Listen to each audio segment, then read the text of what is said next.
Welcome on board Yoshi. We're an Aussie Singaporean family sailing around the world, and we're taking you with us.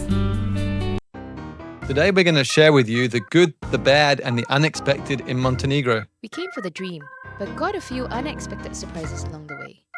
Our family of 4 packed up our bags and left the safe city of Singapore for a chance to circumnavigate around the world. We were deciding where we wanted to start our journey, either the Caribbean or the Mediterranean. Guess our boat chose us and we landed in Montenegro. We named her Yoshi. We ended up being in Montenegro for almost 3 months as we needed to get the boat all fixed up and ready for our journey. We enjoyed Montenegro. Kids, what did you think was good? I love the ice cream shops. Basically, the ice creams. All of them were so yummy, and I really loved one particular one called Gouda. They had a cookie, which you could put on the ice cream. Then there was this tap that they could ask you for white chocolate or dark chocolate. And then they'll put the cookie under and put it on your ice cream, and it's so good. The affogato is really good as well. What was the shop called? Godo. Godo. In Porto. How many times did you go there, Zoe? 6 or 7 times. I think it was a lot more than that, Zoe. Yeah, true. And it's open on Sunday, so that was a great Sunday activity for us as well. Most places in Montenegro are closed on Sundays. Mark, what did you like? I like their hamburgers. The first time I ordered one, I expected it to come in buns, like a normal hamburger. But in reality, it was a huge patty that came with onions and fries. They also had these nice things called sapavi, which were like sausage-like meat dishes, which were pretty good too. Yeah, and along the lines of food, lots of bakeries everywhere with really good bread that is very affordable. We were introduced to a dish called the burger. It's basically like a flaky pastry with meat inside, and it was one of our favorites, and we really liked it. Yeah, but it's a very scenic place. Lots of bays, very easy to navigate around. You didn't need to pay for anchorages, and just so scenic. There's snow-capped mountains. We loved it. Yeah, the whole view you get every day is just amazing. It's so serene, so nice. The sunsets, really, really amazing. Specifically, I think I would say in Tibet, where the sun, the way it's set and how you see that calm seas. Yeah, and Beautiful. the sun would set through the mountains, so it'd be like a really good photo to shoot. And then the light would shine back on the other mountains. So truly, truly amazing The indeed. skies were like pink. Perhaps our favourite memory were the friends we made, and we'll talk about that later in the video. So, what was the unexpected for us? We come from Singapore and there is quite a lot of rain in the city, but when it rains non-stop for days, it is Miserable. miserable, really miserable. And I think that was not the only problem. The rain had colour, which was very interesting for us. It's the first time we saw. Apparently, the winds from the Sahara Desert comes through, and you will get rain that is either yellow or red, which is the sand from the Sahara, basically. And they just dump sand all over your boat. Yeah, the whole boat reddish in color. We took 2 hours to wash up the whole boat. And we're still finding sand like 6 weeks later. Yeah, crazy, really crazy, but interesting, but really crazy, I have to say. Another thing were the Bora winds. So these are northeast winds, and they can pick up really quickly to 200 kilometers an hour. So luckily we didn't experience anything like that, but we had 45, 50 knots, which is maybe 80 kilometers an hour, 90 kilometers an hour. So we had to re-anchor once at night time. We had a couple of sleepless nights. That was a new experience for us. Yeah, when he says we had to anchor at night time, it was like 3 in the morning. He's like budging and like, guys, we have to re-anchor, and we were all like rushing out and, you know, putting our jackets on in the cold wind and trying to use our light to see. And again, Good experience. a very interesting start experience for us as a sailing family, but a good experience nonetheless. Yeah. Also, we come from Asia, and Asia is full of variety of flavors and different kinds of food. As the cook for the house, I struggled with the supermarket. For starters, obviously, language difference. We needed to know, even if we wanted to pick flour, what kind of flour, and we had to Google it half the time. But it's just the variety of what we had in Montenegro. There isn't very much Asian stuff at all, with the exception to 1 or 2 supermarkets that had Asian sauces. We improvised, obviously, but I think the meat as well we struggled with. There was obviously the usual meats. You had beef, but It just wasn't the same as we're used to. yeah, the meats were either cured or just very dry. The cuts were dry. So short of marinating for a long time the meats, you wouldn't really get much flavor out of it. But it was okay because the barbecue wasn't ready and it was too cold to barbecue, so that wasn't such a big problem. Yeah, that being said, we did have a few good places that we found to eat at that had nice flavors. So we try and learn from that. Yeah. Another frustration there was getting work done on the boat.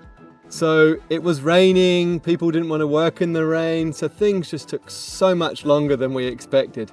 Yes. And getting parts, so I did a video on this separately, but getting parts into Montenegro was very troublesome. Trying to get through customs, there's limits, you need customs agents to clear parts, and it was just a lot more expensive, 20-30% more expensive than getting it elsewhere in Europe.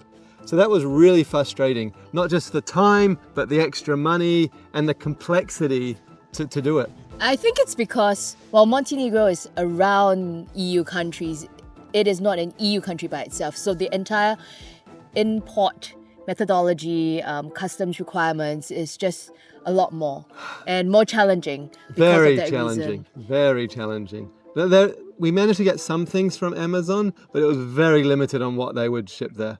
I think we only got 1 or 2 packages in the end. Yeah, and sometimes custom clearings, which even if we had an agent, was a bit challenging as well.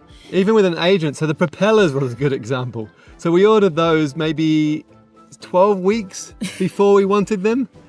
And yeah, that's generally how long it takes to send anything over. Which normally it takes a couple of days. And then it got stuck in customs and then they couldn't find them. And in the end, I had to drive 2 hours to go and pick them up because the boat needed to go in the water the next day and we still didn't have the propellers. So just another example of one of the frustrations there. Yeah, well, I guess everything always has its challenge and keep us on our toes. Yep. Adding a little extra excitement to the start of our boat life were the multiple finds we received. Some were our fault, some caught us completely by surprise. Let's take a look. But if you do come, don't forget to pay your tourist tax in 24 hours. If not, like me, you will get fined. So, because we were a bit late in paying our tourist tax, we ended up having to go to the police station, get fined, go to the bank, pay the fine, and then go back to the police station to show them we paid the fine. And then now we have to go to the tourist office to finally pay the tourist tax. So, don't forget to pay your tourist tax. So within 2 months, we got yet another fine, but this time a lot bigger. We were in Dobrota Bay in Kotor, and there was an algae bloom that came past the boat, so green, 50 to 100 meters long. Cut a long story short, someone thought that we had emptied our tanks and notified the port inspector, who happened to live in the area too. And when we went to renew our vignette the same day, that's where things started going downhill. They got us for the 5 fines. Invalid insurance, which was not true. We had valid insurance, which we proved.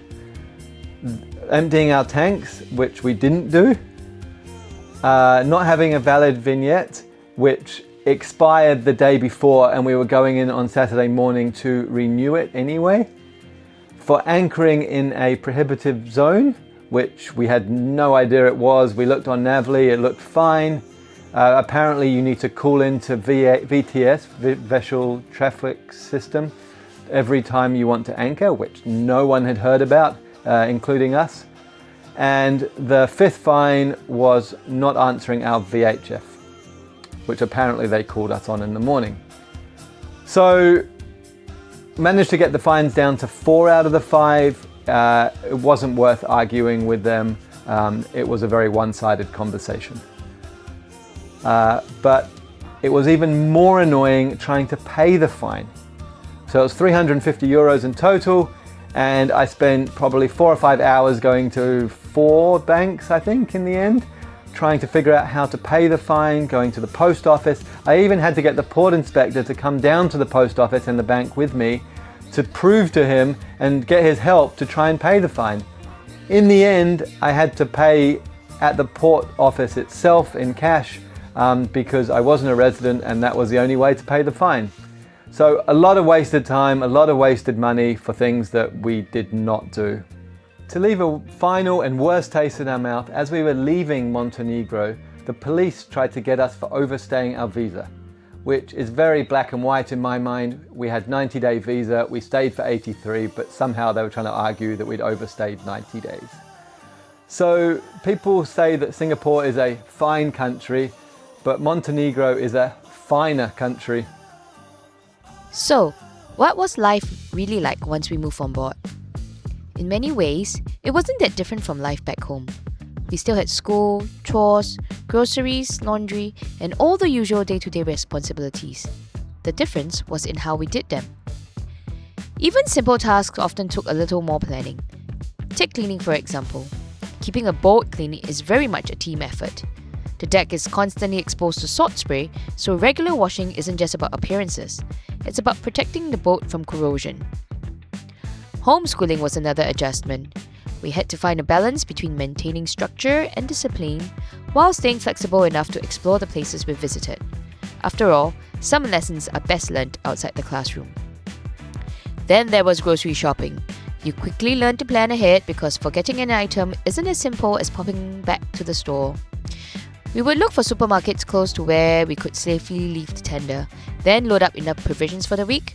Carrying everything back and forth definitely counted as our workout for the day. Laundry was still laundry. The only difference was that instead of hanging it discreetly at home, we were now hanging our clothes out in full view for everyone to see. We thought that was a uniquely boat life thing until we looked around and realized the locals were doing exactly the same. Turns out everyone likes free sunshine. What surprised us most was that life on board wasn't all that different from life on land. The only difference was that everything came with a better view. And somehow, even with all the cleaning, carrying, fixing, and waiting, life felt a little more like an adventure. So one of the biggest surprises for us has been the friendships we've made along the way. There's been people who've come to the back of our boat to say hello. When we're tied up alongside, people who have come to say hello. And a lot of those people we've made friends with along the way. Yeah, we were at a burger place one time and this couple next to us heard us talking as a family. Then they asked, where are you from? And guess what? It was a Singaporean couple. Well, it was the first Singaporean couple in 3 years that they'd met, being us. Yeah, and we just started talking and of course we're still friends right now. Another friendship we made were with the Filipinos at Navar Boatyard. So they work really hard. They're painting boats, sanding boats all the time. So we got talking with them and a lot of them had never been out on a boat before. So when Yoshi got back in the water and we got used to her a couple of weeks later, we took the Filipinos out for a day on the water. We had some really good conversations, got to know them well, and we'll remain friends and hopefully get them back on the boat one day. Yeah, definitely. What we've come to realize is that the boating community is really tight-knit together, always letting a hand whenever needed, giving advice. I guess because sooner or later somebody else will need help and it's a you help me and I help you. And I'm sure we'll need help along the way. Definitely. So look, we're really looking forward to summer where we can make some more friendships along the way at the anchorages and the kids can meet lots of people their own age. Yeah. So perhaps one of the best thing for Montenegro for us was really not so much about the place. The best thing, I think. Oh, the best thing is about the people we've met. So, would we do it again? Well look, Montenegro is a stunning place for a holiday. But the bureaucracy there was enough to put us off. We come from a place where the rules are very clear. Montenegro is not like that. the fines, and as I say, the bureaucracy, we would probably not do a boat refit there again. Maybe go back for a holiday, but we're probably done with Montenegro. For now. For now.